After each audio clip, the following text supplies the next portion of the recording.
Hello everyone, welcome back to my channel. मेरे channel पे जो कोई भी नहीं आ रहे प्लीज़ सब्सक्राइब कर दीजिए। वीडियो को लाइक और कमेंट करके ज़रूर बताना कि आज की स्टोरी आप लोग को कैसी लगी। तो चलिए स्टोरी शुरू करते हैं। पिछले पार्ट में हमने देखा था साओ सीसेन के जाने के बाद वांगजी अपना सर पकड़कर वहीं काउच पर बैठ जाता है।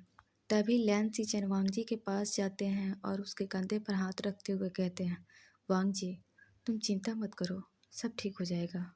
तो वांगजी कहता है, ब्रदर देखकर तो ऐसा लगता नहीं है कि इन दोनों के बीच कुछ भी ठीक हो पाएगा। लैन सिचन वांगजी से कहते हैं, तुम्हें और विंग को देखकर मुझे तो बिल्कुल नहीं लगा था कि तुम दोनों के बीच कुछ भी ठीक हो पाएगा, पर ठीक हुआ ना। वांगजी तुम साओ सीसेन को थोड़ा टाइम दो। वो अभी अभी यहाँ आया है और उसके साथ जो भी कुछ भी हुआ उसका वजह विंग है, इसलिए वो विंग से थोड़ा नाराज़ है। वो यहाँ रहेगा, इन दोनों एक दूसरे के साथ रहेंगे, हो सकता है इन दोनों के बीच थोड़ी ठीक हो जाए। तुम विंग को थोड़ा समय दो, तुम्हें विंग की ज़रूरत है। जाओ विंग के पास। वांगजी एक गहरा सांस लेता है और वहाँ से चला जाता है। वांगजी के पीछे लैन सीचेन भी चले जाते हैं। वहीं साओ सीचेन बाथरूम में वांगजी और लैन सीचेन की बातें सुन रहा था। वो कहता है, ब्रदर आपने उस वी बुजियान से शादी करके अच्छा नहीं किया। मैं उस वी बुजियान को कभी माफ़ नहीं करूँगा। उसने मेरे साथ जो कुछ भी किया उसे उसकी पनिशमेंट तो मैं देकर रहूँगा, चाहे जो हो जाए। वो आपका हस्बैंड है, पर मेरा वो कुछ नहीं लगता। उसके वजह से मैं आप सबसे, अपने पूरे फैमिली से दूर था। मैंने कभी नहीं सोचा था कि वो मेरे साथ ऐसा कुछ भी कर सकता है। इसके लिए मैं उसे कभी माफ़ नहीं करूँगा, कभी नहीं। मैं उससे हमेशा से नफ़रत करता हूँ और करता आया हूँ और करता भी रहूँगा। मैं उस बेबुजियान से नफ़रत करता हूँ और मैं उसे कभी नहीं छोड़ूंगा। मैं उससे अपना बदला लेकर रहूँगा, चाहे जो हो जाए। वो भले ही आपका हस्बैंड हो, पर वो मेरा कुछ भी नहीं है। वही रात का समय हो गया था। सभी लोग लिविंग एरिया में बैठे थे। साओ सीसेन कुछ ही देर में सभी के साथ घुल मिल गया था। सभी लिविंग एरिया में बैठकर हंसी मजाक कर रहे थे, पर वांगजी वहाँ लैन सीचेन और विंग को ना देखकर थोड़ा उदास था। वांगजी एक गहरी सांस लेकर कहता है, मुझे भूख नहीं है, आप सब डिनर एंजॉय करिए। ये बोलकर वांगजी अपने रूम में चला जाता है। वांगजी जब अपने रूम के डोर के सामने आता है तो डोर अंदर से लॉक था। वांगजी एक गहरी सांस लेता है, क्योंकि वो जानता था विंग ऐसा ही कुछ करने वाला है। वांगजी अपनी जेब से एक्स्ट्रा की निकालता है और डोर को अनलॉक कर कर डोर ओपन करता है। वांगजी अंदर देखता है तो अंदर अंधेरा था और विंग अपने हाथ में लाइट का स्विच लेकर ऑन कर रहा था तो ऑफ कर रहा था, फिर ऑन कर रहा था, फिर उसे ऑफ कर रहा था। ये देखकर वांगजी विंग के पास जाता है। वांगजी जैसे विंग के कंधों पर हाथ रखता है तो विंग अपनी आंखें खोलकर वांगजी को देखता है। वांगजी जब विंग के आंखों में देखता है, इस समय विंग के आंखों में गुस्सा और नफरत दोनों थे। वांगजी को पहली बार विंग कुछ अलग दिख रहा था। वांगजी विंग के पास जाकर लाइट ऑन कर देता है। वांगजी विंग को खींचकर अपनी गोद में बिठा लेता है और विंग का फेस देखने लगता है, जिस पर विंग के दोनों फेस पर उंगलियों के निशान थे। वांगजी विंग के चिक्स पर हाथ रखता है। विंग दर्द से कराहता है। वांगजी को विंग को ऐसे देखकर अपने दिल में दर्द हो रहा था। विंग अपने हार्ट पे हाथ रखते हुए कहा, वांगजी देखो ना, यहाँ पे ज़्यादा दर्द हो रहा है। वांगजी विंग को देख रहा था तो विंग अपने बातों को कंटिन्यू करते हुए कहता है, क्या आप मेरे इस दर्द को कम कर सकते हैं? विंग की आवाज़ इस वक्त थोड़ी रोदली सी थी। शायद वो अपना गुस्सा वांगजी पर उतार रहा है। वांगजी जैसे ही विंग के फेस पर अपना हाथ रखता है तो विंग वांगजी का हाथ झटक देता है। तो वांगजी विंग को कसकर गले लगा लेता है और कहता है, आई मिस यू बनी। ये सुनकर विंग अपने आप को वांगजी से छुड़ाने लगता है, तो वांगजी विंग को और जोर से पकड़ लेता है। विंग थोड़ा सैड स्माइल करते हुए कहता है, मुझे लगता नहीं कि आपने मुझे मिस भी किया। ये बोलकर विंग के आंखों से आंसू लगातार बहने लगते हैं। वांगजी उसे ऐसे ही पकड़े विंग को देख रहा था।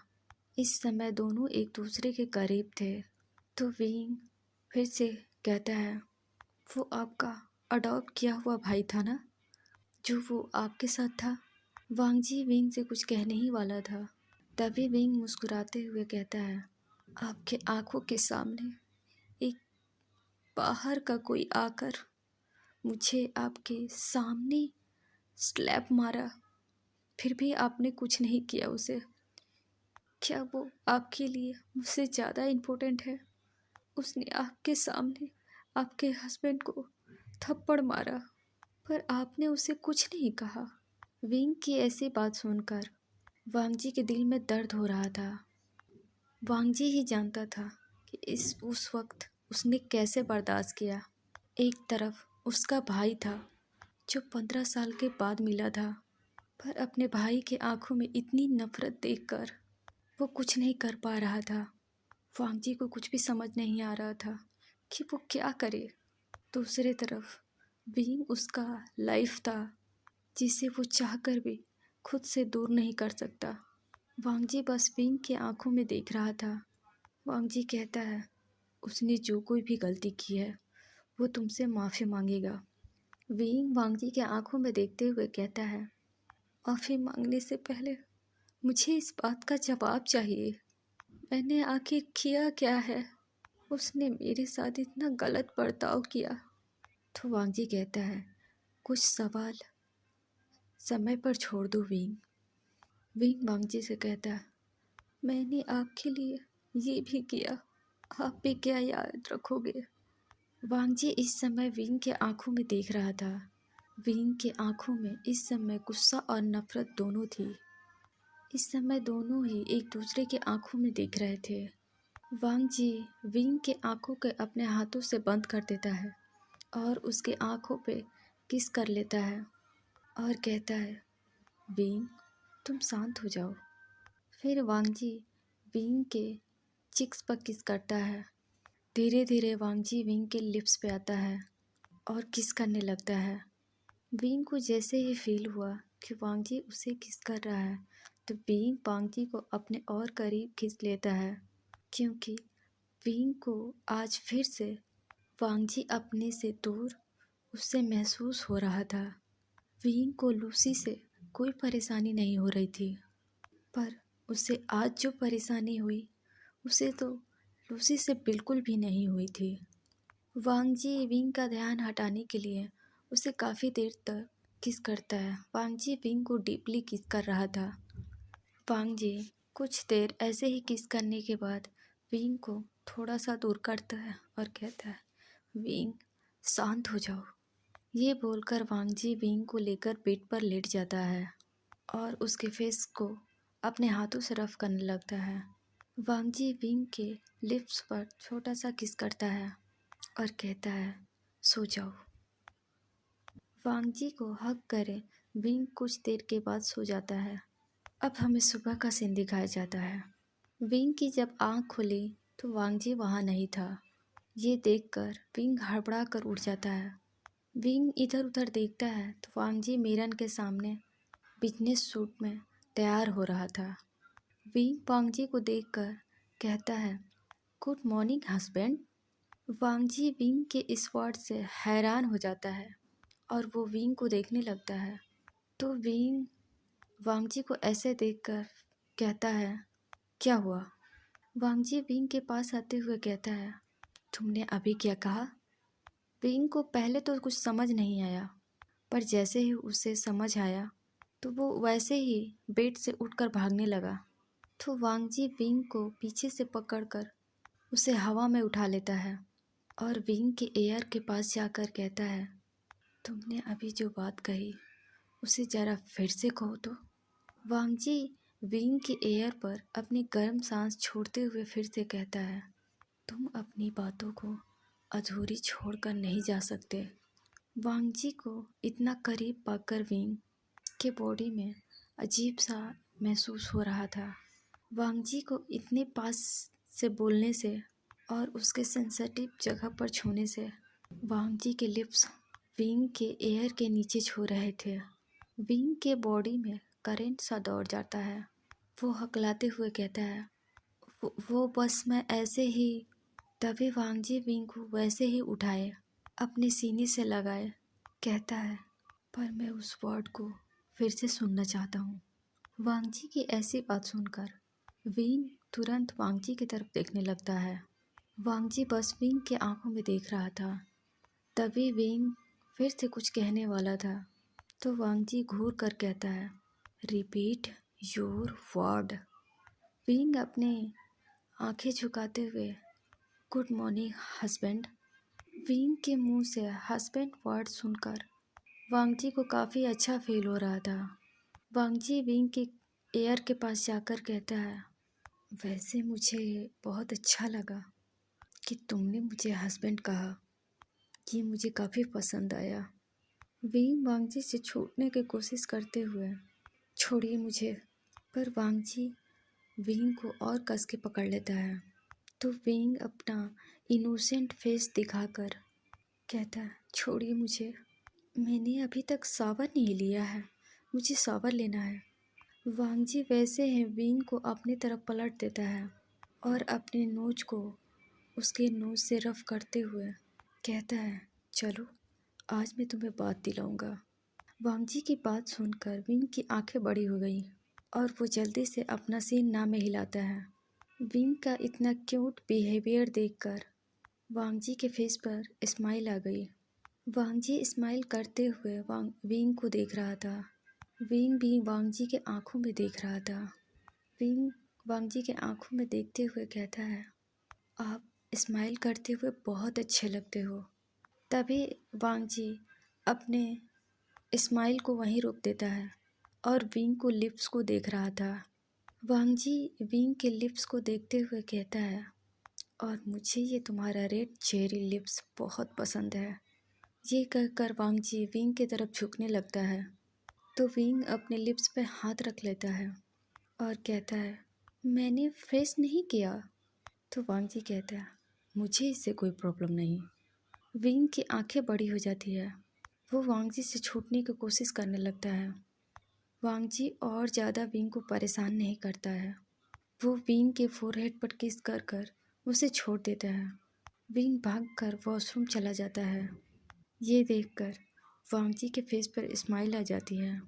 वहीं डोर पर खड़ा साओ सीजन, जो वांगजी को बुलाने आया था, वो विंग और वांगजी के रोमांस देखकर उसके आंखों में आंसू आ जाते हैं। साओ सीजन वहाँ से चला जाता है। वांगजी जिसे पहले से पता था कि साओ सीजन डोर पे खड़ा है। साओ सीजन के जाने के बाद वांगजी डोर की तरफ देखते हुए कहता है, साओ सीजन, तुम्हें ये समझना होगा कि विंग मेरा फ्यूचर हस्बैंड है और मैं उसे कभी नहीं छोड़ सकता। पास्ट में हुई गलतियों की वजह से मैं विंग को नहीं छोड़ सकता। विंग मेरा लाइफ है, मैं उसे चाहकर भी नहीं छोड़ सकता। तुम्हें जितना जल्दी ये समझ आ जाए उतना जल्दी उतना ही बेहतर होगा। विंग को नुकसान पहुंचाना मतलब मुझे नुकसान पहुंचाना। ये बोलकर वांगजी बाहर चला जाता है। लैंसी चैन अपने रूम में शावर लेकर बाहर आते हैं। वो ड्रॉ से अपना कपड़ा निकाल रहे थे, तभी उनकी नज़र एक फ़ाइल पर जाती है। उस फाइल को देखकर लैंसी चैन को याद आता है कि वो अब जेंग चेंग से मैरिड है, पर ये बात फैमिली को कैसे बताए। उस पेपर को देखते हुए लैंसी चैन अपने मन में कहते हैं, जेंग चेंग, कुछ दिन और, उसके बाद तुम मेरे साथ होगे। मैं बहुत जल्द अपनी पूरी फैमिली में बता दूंगा और फिर मैं तुम्हें अपने पास लेकर आऊँगा। बस वेट करो, मैं बहुत जल्द तुम्हारे पास आने वाला हूँ, क्योंकि मैं तुम्हारे बिना अब नहीं रह पा रहा हूँ। अब हमें कुछ देर के बाद का सीन दिखाया जाता है। सभी लोग ब्रेकफास्ट टेबल पर बैठे थे। सभी अपना अपना ब्रेकफास्ट कर रहे थे। मैडम लैन जब लैन सिचन की तरफ देखती है तो वो आज कुछ अलग लग रहे थे, क्योंकि लैन सिचन आज बहुत खुश थे। तभी ग्रैंडफादर कहते हैं, सिचन क्या बात है, आज तुम बहुत स्माइल कर रहे हो। पता नहीं, मुझे तुम्हें ऐसे देखकर लग रहा है जैसे तुम्हें करोड़ों का जायदाद मिल गया हो। तो लैन सिचन मुस्कुराते हुए कहते हैं, कुछ ऐसा ही समझ लीजिए। तभी वांगजी अपनी तिरछी नज़रों से लैन सिचन को देख रहा था।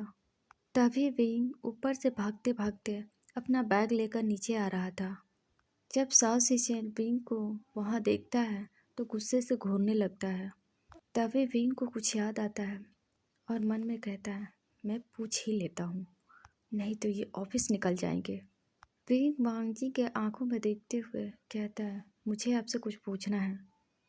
वांगजी तभी विंग अपने बातों को संभालते हुए कहता है, मैं जो भी बोलूँगा आप मेरी बात मानोगे ना।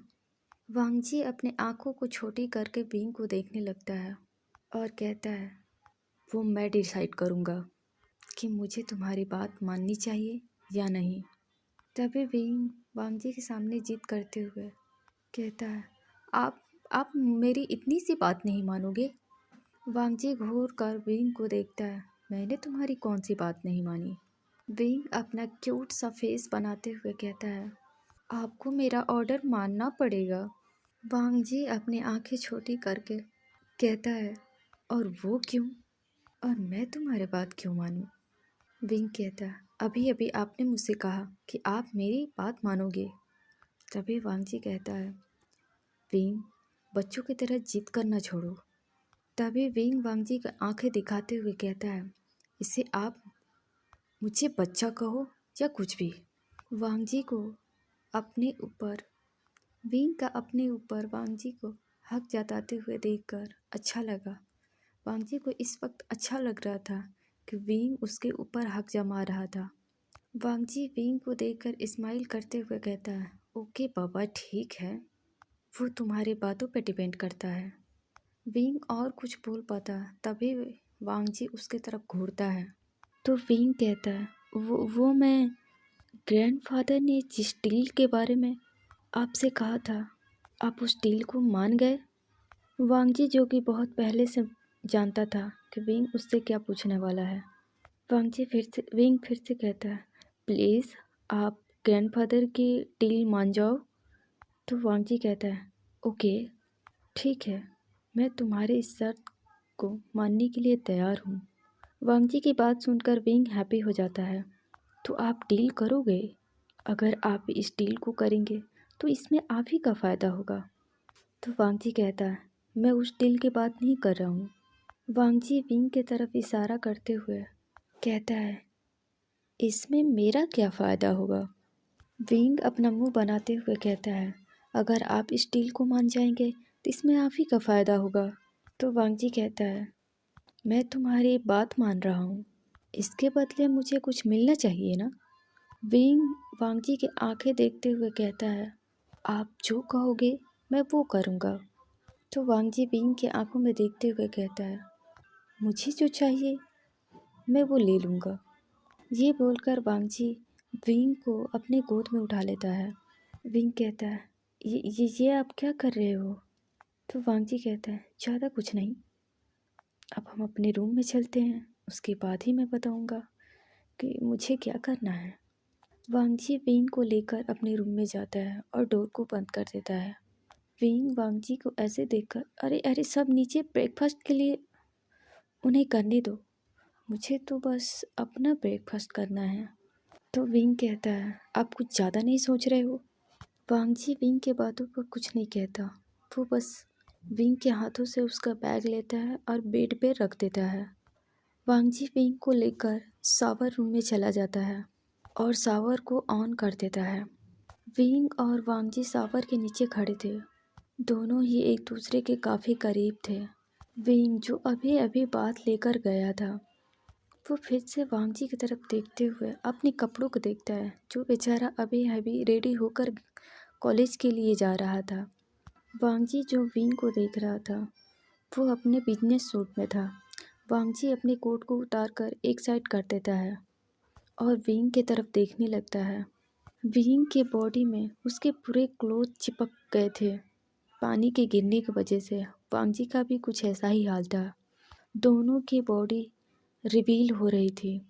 विंग का शर्ट पानी के वजह से चिपक गए थे। उसका चेस्ट थोड़ा थोड़ा बाहर आ रहे थे, जिसे बड़े ध्यान से वांगजी देख रहा था। विंग जैसे ही कुछ बोलने वाला था, तभी वांगजी उसे रोक देता है और उसे किस करने लगता है। काफ़ी देर किस करने के बाद वांगजी विंग के पूरे बॉडी को किस करते हुए अपने दोनों हाथ से रफ कर रहा था। वांगजी अपने हाथों को विंग की चेस्ट पर ले जाकर उसे रफ करने लगता है। विंग के माउथ से एक मौन निकल जाती है। जब वांगजी विंग का मौन सुनता है तो वो उसकी पूरी बॉडी रिएक्ट करने लगती है। तभी विंग जब अपनी आंखें बंद किए था, तभी उसके आंखों के सामने कुछ फ्लैशबैक आने लगते हैं। वो डर कर वांगजी को खुद से दूर कर देता है। वांगजी विंग को देख रहा था और वांगजी फिर से विंग के पास जाता है और कहता है, विंग क्या हुआ? क्या तुम नहीं चाहते कि हम दोनों अपने रिश्तों को आगे बढ़ाएं? विंग कहता, वो मैं अभी इस सब के लिए रेडी नहीं हूँ। मैं चाहता हूँ कि आप मुझे टाइम दो। तो वांगजी कहता है, विंग मैं अपनी लिमिट क्रॉस नहीं करूँगा, मैं बस तुम्हें टच करना चाहता हूँ। विंग कुछ नहीं कहता है, वो करने देता है जो वांगजी उसके साथ कर रहा था। वांगजी विंग को सिर्फ टच करता है, किस करता है, लेकिन इंटीमेट नहीं होता है। अब हमें रात का सीन दिखाया जाता है। वांगजी और लैन सिचेन, सुयांग, सोंगलैन सभी स्टडी रूम में बैठे थे। तभी वहाँ साओ सिचेन आता है और कहता है, क्या हुआ ब्रदर, आपने मुझे यहाँ क्यों बुलाया? तो वांगजी एक चेयर की तरफ इशारा करते हुए कहता है, बैठ जाओ। साओ सिचेन लैन सिचेन की तरफ देखता है, सुयांग सोंगलैन की तरफ देखता है और जाकर चेयर पर बैठ जाता है। तो लैन सिचेन कहते हैं, हम सब तुमसे कुछ पूछना चाहते हैं। तो साओ सिचेन कहता है, क्या पूछना चाहते हैं ब्रदर? आप लोग मुझसे पूछ सकते हो, मैं आप सबको सब सच बताऊंगा। वांगजी और लैन सिचेन साओ सिचेन के सामने बैठे थे। तो लैन सिचेन कहते हैं, साओ सिचेन तुम उस समय काफ़ी छोटे थे, क्या तुम्हें सब याद है? तुम उन सभी लोगों को पहचान सकते हो? लैन सिचेन के ये सब पूछते ही साओ सिचेन के आंखों में नफरत दिखने लगता है। लैन सिचेन फिर से कहते हैं, बताओ तुम किसकी वजह से उन लोगों के पास फंसे थे? तो साओ सिचेन गुस्से में कहता है, उस वी वुजियान के वजह से। वांगजी लैन सिचेन सभी देख पा रहे थे कि साओ सिचेन के आंखों में विंग के लिए कितना नफरत था। वो उस नफरत को साफ साफ देख पा रहे थे। तो साओ सिचेन बताना शुरू करता है, ब्रदर आपको तो बहुत अच्छे से पता होगा कि वो आपको लेकर कितना पॉजिटिव था। वो मुझे तो दूर की बात है, वो किसी को भी आपके पास नहीं आने देता था। यहाँ तक कि फीमेल ओमेगास की तो दूर की बात है, मेल ओमेगास को भी आपके करीब नहीं जाने देता था। तभी वांगजी को कुछ याद आने लगता है। वांगजी एक गहरी सोच में डूब जाता है। अब हमें फ्लैशबैक दिखाता है। एक 8 साल का बॉय वांगजी के पास आता है और कहता है, वांगजी का आपको पता है, वो लड़का जो आपको ब्रदर बुलाता है, वो आपसे इतना चिपक कर क्यों बात करता है? अगर वो आपसे बातें करता है तो मुझे अच्छा नहीं लगता। वांगजी अपने छोटे ब्रदर को देखता है और उस छोटे से लड़के को देखता है जो उसके लिए बहुत पॉजिटिव था। तभी वो बच्चा कहता है, वांगजी का आप सिर्फ मेरी हो, आप सिर्फ मेरे। वांगजी विंग को प्यार से उठाकर अपनी गोद में बिठा लेता है और कहता है, अच्छा तुम जिससे जेलस हो रहे हो वो मेरा छोटा भाई है और तुम्हारे बेस्ट फ्रेंड भी है। तभी विंग कहता है, नहीं वो मेरा बेस्ट फ्रेंड नहीं है। अगर वो आपका ब्रदर होता तो वो आपको किस नहीं करता। तो वांगजी कहता है, अच्छा कौन किस करता है? वो छोटा सा लड़का यानी विंग कहता है, किस सिर्फ और सिर्फ गर्लफ्रेंड और बॉयफ्रेंड करते हैं। तभी वांगजी उसे घूरते हुए कहता है, तुम्हें ऐसा किसने कहा? तो विंग कहता है, वो वो जो खरूस वाले अंकल है ना। विंग एक गर्ल की तरफ इशारा करता है, सॉरी विंग एक बॉय की तरफ इशारा करता है जो वांगजी का ही उम्र का था। वांगजी 18 साल का था, वो भी बॉय 18 साल का था। तो विंग अपनी बातों को कंटिन्यू करते हुए कहता है, उसने भी किसी लड़की को अपनी गर्लफ्रेंड बना रखा है। तो वांगजी कहता है, क्या तुम्हें गर्लफ्रेंड और बॉयफ्रेंड का मतलब पता है? विंग कुछ नहीं कहता है। तो वांगजी कहता है, एक ओमेगा और अल्फा दोनों दोस्त होते हैं। तभी विंग कहता है, क्या वो दोनों किस भी करते हैं? तो वांगजी कहता है, हाँ वो दोनों किस कर सकते हैं। तभी विंग वांगजी के पास जाकर उसके चिक्स पर किस करते हुए कहता है, तो आज से मैं भी आपका बॉयफ्रेंड हुआ क्योंकि मैंने भी आपको किस किया। आज से हम दोनों हस्बैंड एंड हस्बैंड हैं। मैंने सुना है कि जो लोग किसी करते हैं वो लोग हस्बैंड एंड हस्बैंड होते हैं, नहीं तो बॉयफ्रेंड एंड बॉयफ्रेंड होते हैं। ये बोलकर छोटा सा बिंग खिलखिलाकर हंसने लगता है। फिर अचानक शांत होते हुए वांगजी को देखते हुए कहता है, अगर आपको मुझसे कोई दूर करने की कोशिश भी करेगा तो मैं उसे जान से मार डालूंगा। मैं ना उस चाओ चीचेन से सारी फ्रेंडशिप तोड़ दूंगा। इस प्यारे से बच्चे की टूटी फूटी भाषा पर वांगजी मुस्कुराने लगता है। तभी वांगजी अपने प्रेजेंट में आता है। ये फ्लैशबैक यहीं खत्म होता है। वो बीती बातें याद करके वांगजी के फेस पे स्माइल आ जाती है। तभी लैन सिचेन वांगजी को हल्का सा हिलाते हैं तो वांगजी अपने सेंस में आता है। तभी साओ सिचेन कहता है, पहले तो हमारी और विंग की फ्रेंडशिप काफ़ी अच्छी थी। हम दोनों साथ में स्कूल जाते थे और साथ में मेंशन आते थे। हमारे बीच सब कुछ अच्छा चल रहा था। ब्रदर, जब भी मैं आपके पास जाता था, आपसे मैं कोई भी बात करता था, वो बेफुजियान इतना ज़्यादा पागल है। वो अजीब अजीब सा हरकतें करता था। हद तो तब हो गई जब उसने मेरे ऊपर अलग अलग तरह का इल्ज़ाम लगाने लगा। कभी स्कूल में चोरी होने का, तो कभी उसे पीटने और धक्का देने का। वो सबको अपने मासूम फेस दिखाता था और सभी उसके मासूमियत में पिघल जाते थे। सबको यही लगता था कि मैं ही गलत हूँ, क्योंकि सभी उसके मासूम फेस को देखकर विश्वास करते थे। मैं कई बार सबको बताने की कोशिश भी किया, पर कोई भी मेरे बात सुनने के तैयार ही नहीं था, क्योंकि वो वीवूजियान सभी के सामने इनोसेंट बनता था और इसलिए मुझे उससे जलस फील होने लगी। इसलिए मैं उस वीवूजियान को छोड़कर मैं एक अपनी नई फ्रेंड बना लिया। धीरे धीरे हमारी उम्र बढ़ती गई और हम और मेरे फ्रेंड दोनों साथ में पढ़ने लगे थे।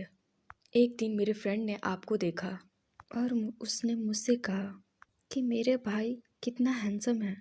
तो वो पूछता है कि क्या मेरे ब्रदर उसको अपना फ्रेंड बनाएंगे। तो मैंने कहा कि वो किसी से भी बात नहीं करते हैं, वो किसी को अपना दोस्त नहीं बनाते हैं, इसलिए वो आपसे दूर रहे। तभी मेरे फ्रेंड ने कहा कि अगर वो आपको अपना फ्रेंड बना ले तो वो धीरे धीरे आपको अपना बॉयफ्रेंड बना लेगा। तो मेरे दूसरे फ्रेंड ने कहा कि आप उससे ज़्यादा उम्र के हो। मैंने भी उससे बहुत समझाया कि आप उससे उम्र में बड़े हो, फिर भी उसने हमारी एक नहीं सुनी। तो मेरा फ्रेंड कहा कि वो भले ही आप उससे 13 साल बड़े हो, पर ट्राई करने में उससे क्या जाता है। पर मैंने भी उससे कुछ नहीं कहा। साउथ एशियन कुछ नहीं कहा वो साओ का दोस्त दूसरे तरफ जाने लगा। तभी मैंने उसे रोका और कहा, देखो, तुम अगर मेरे ब्रदर को पटा लोगे, अगर तुम्हारे किसी भी हरकत से मेरे ब्रदर तुम पर इम्प्रेस हुए, तो मैं सच बोल रहा हूँ, मैं हमेशा तुम्हारी मदद करूँगा और तुम्हारी मदद करूँगा गगा को और तुम्हें एक करने में। चाहे जो हो जाए, मैं तुम दोनों को एक करके रहूँगा। तो चलिए गाइस, मैं इस स्टोरी को यहीं रोकती हूँ। अगर आप लोग को इस स्टोरी को आगे सुनना है तो आप लोग कमेंट में ज़रूर बताओ। अगर ये स्टोरी आप नहीं सुनना चाहते हो, मैं इस स्टोरी को यहीं स्किप कर दूँगी और आप लोग के लिए दूसरी स्टोरी, एक नई स्टोरी ले